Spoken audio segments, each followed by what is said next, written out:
TN maths mat easy YouTube சேனலில் ஒவ்வொரு சனிக்கிழமையும் ஒரு மாதிரி வினாத்தாள் வெளியிட்டு வருகிறோம். இதுவரைக்கும் நம்ம கடந்த 3 வாரங்களில் 3 மாதிரி வினாத்தாள்கள் வெளியிட்டிருக்கோம். இது 4வது மாதிரி வினாத்தாள்.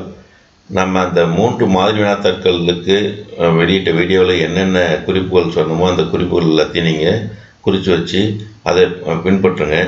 அதே மாதிரி இந்த 4வது மாதிரி வினாத்தாளையும் ஏற்கனவே நீங்கள் 3 மாதிரி வினாத்தாள் எப்படி தேர்வு எழுதி பார்த்தீங்களோ அது போலவே இதற்கும் விடையளித்து பாருங்கள். ஒரு 3 மணி நேரம் ஒதுக்கி இந்த தேர்வை நீங்கள் எழுதி பார்த்தீங்கன்னு சொன்னால் இந்த வினாத்தாக்கக்கூடிய எல்லா வினாக்களும் நம்மளால் 3 மணி நேரத்தில் எவ்வளோ நேரத்தில் முடிக்க முடியுது, நமக்கு எவ்வளோ நேரம் மீதம் இருக்கின்றது நம்ம தெரிஞ்சிக்க முடியும். டைம் மீதி இருக்கணும். 3 மணி நேரமும் நம்ம எழுதிட்டே இருந்தோம்னா போதாது. ஏன்னா நாம் எழுதிய அத்தனை வினாக்களுக்கான விடைகளையும் மீண்டும் ஒரு முறை சரிபார்க்கணும்.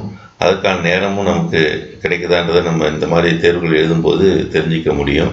அந்த நோக்கத்துக்காக தான் உங்களை நம்ம தேர்வாக எழுதி பார்க்க சொல்கிறோம். அது மட்டும் இல்லாமல் நீங்கள் தொடர்ந்து இந்த வினாத்தாட்கள் மாதிரி வினாத்தாட்களுக்கு பயிற்சி எடுக்கும் பொழுது உங்களுக்கு சில பகுதிகளில் கணித பாடங்களில் சில பாடங்களில் சில வினாக்களுக்கு விடையளிக்க முடியாத சூழ்நிலை ஏற்பட்டிருக்கும்.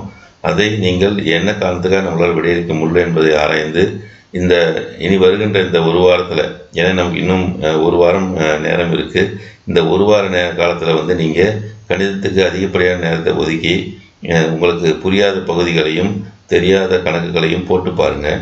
போட்டு பார்த்தீங்கன்னு சொன்னால் நிச்சயமாக ஒரு மிக சிறந்த மதிப்பெண்களை பெறுவதற்கு உங்களுக்கு ஒரு வாய்ப்பு கிடைக்கும். இந்த 4 மாதிரி வினாத்தாட்களையும் எழுதி பார்த்துருந்தீங்கன்னு சொன்னால் தேர்வாக எழுதும்போது உங்களுக்கு மிகச்சிறந்த ஒரு அனுபவமும் பயிற்சியும் கிடைக்கும். அந்த அனுபவத்துக்காகவும் பயிற்சிக்காகவும் தான் இந்த தேர்வை நம்ம எழுதி பார்க்க சொல்கிறோம். இந்த TN maths mat easy YouTube சேனலை தொடர்ந்து பார்த்துட்ருங்க. தேர்வு நேரத்தில் உங்களுக்கு கணித தேர்வுக்கு முன்பு 8 நாட்கள் விடுமுறை விட்டுருக்காங்க. அந்த 8 நாட்களை நீங்கள் எப்படி பயன்படுத்த வேண்டும் என்பது குறித்தும், அதே மாதிரி தேர்வுகளுக்கு எப்படி விடையளிக்க வேண்டும் என்பது குறித்தும் பல முக்கியமான குறிப்புகளையும் முக்கியமான பகுதிக்கான வினாக்களையும் வெளியிட்டு உங்களுக்கு தொடர்ந்து இந்த 8 நாட்களுக்கும் பல செய்திகள் இந்த இதில் யூடியூப் சேனல் வரப்போகுது. எனவே தொடர்ந்து பாருங்கள்.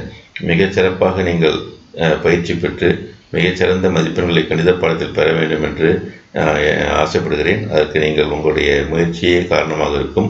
நீங்கள் சிறந்த மதிப்பெண்கள் பெறுவீர்கள் என்ற நம்பிக்கையோடு நீங்கள் செயல்படுங்கள். நிச்சயம் நல்ல மதிப்பெண்கள் கிடைக்கும். நன்றி.